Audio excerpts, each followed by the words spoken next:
Today we're going to be talking about the prescription of power. Now, often something that's done improperly in a lot of in a strength and conditioning environment, in a lot of training environments outside the sporting realm. But what we put here together today is just some basic points to outline the method for appropriate prescription of power.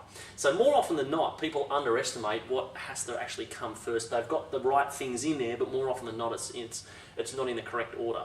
One of the first things to teach is actually eccentric skill. So there's two different ways or two different types of speed or power to develop. There's essentially acceleration and deceleration, and more often than not, the way that people injure themselves is they can't decelerate or absorb their load, or they don't have very good eccentric skill. So that's one of the first things to teach, which if you think about it in a basic way, is basically just landing skill. When your foot hits the ground, it then has to respond off the ground and generate elastic energy, and then you have the concentric or acceleration after it. But the first thing to do is to generate eccentric ability, or using eccentric skill type drills. From there, of course, the next way is just to increase that eccentric loading. So if it's something like a box jump, you might start off on a small box, 30 centimetres, jumping onto the ground.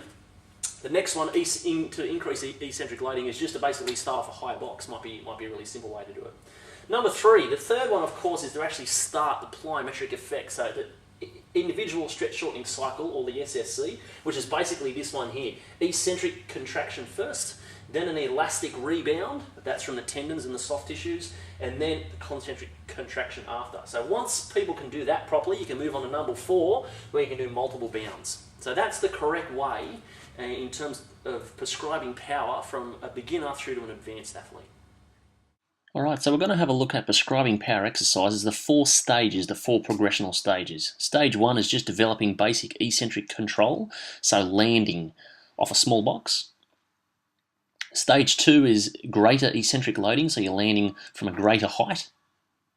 Stage 3 is the individual stretch shortening cycle phase. And progressing to stage 4, which is multiple stretch shortening cycle phases.